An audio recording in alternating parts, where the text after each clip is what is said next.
I'll take a few minutes now for the final part of this two-part concluding lecture to go over the last two chapters, evaluation control, and then see how it ties together with the business simulation.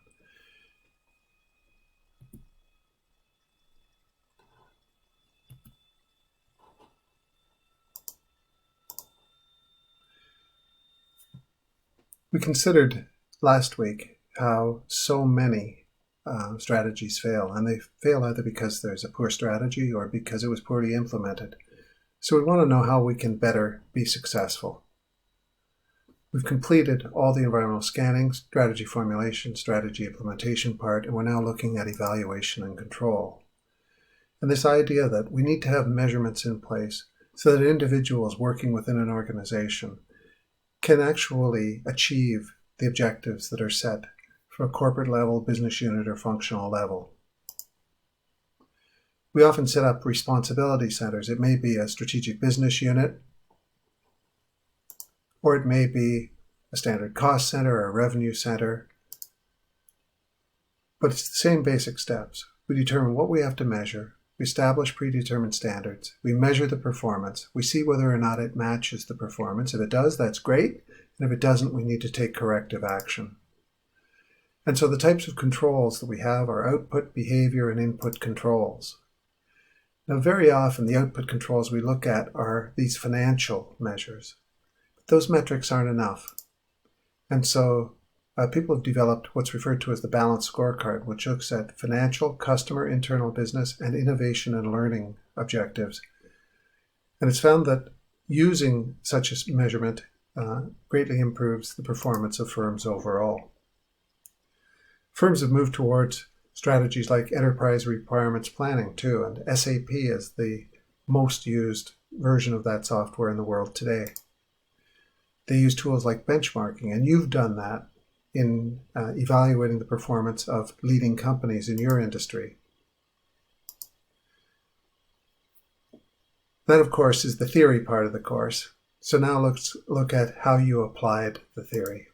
And that brings us to the business strategy game. You know it was an online simulation where you managed an athletic company against competitors. You were in 4 markets and 3 market segments. All companies started out in the same position. You had exactly the same volume, market share, revenues, profits, costs, and so on. Each decision-making round was a year, and the company was in a sound financial position when you started. You had to make decisions about things like workforce compensation and training, how many shoes you'd produce, where you would produce, how you would distribute from production centers to distribution and warehouse operations, how you'd price and market things, corporate social responsibility and citizenship, and even financing of your company operations. When it came just to the marketing part of it, you had all these things: price, styling, number of models, advertising, size of the retail network, and so on. Important decisions to make. And you were measured then with your performance on mostly financial measures: earnings per share, return on equity, stock price, and credit rating.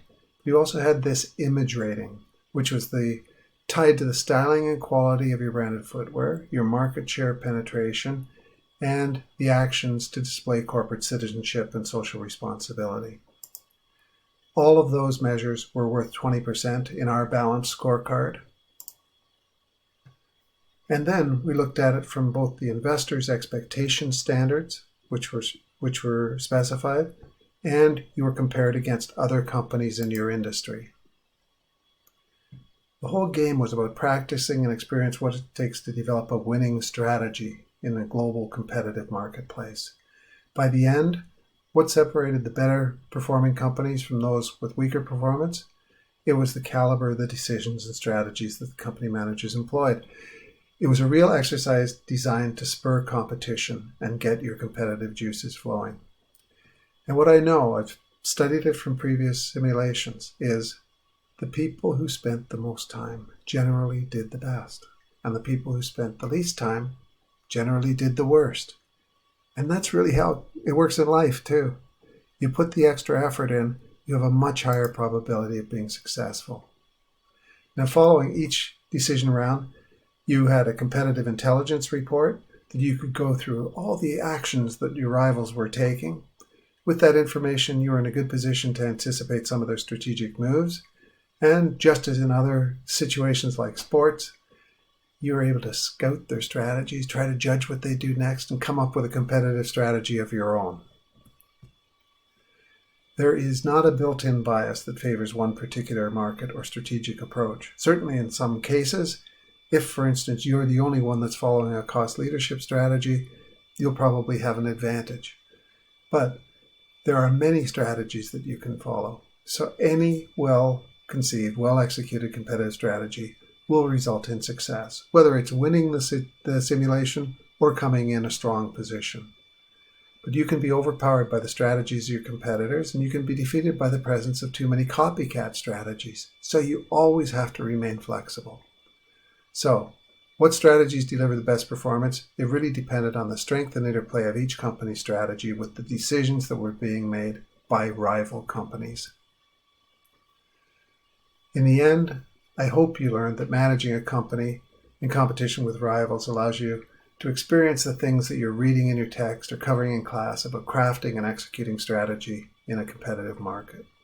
Charting a long-term strategic direction, setting and achieving strategic and financial objectives, crafting a strategy, adapting it, analyzing all sorts of data, thinking strategically about the competition and your market position, better understanding the revenue, cost, profit relationships, making sound, responsible business decisions, and being accountable for delivering good company performance.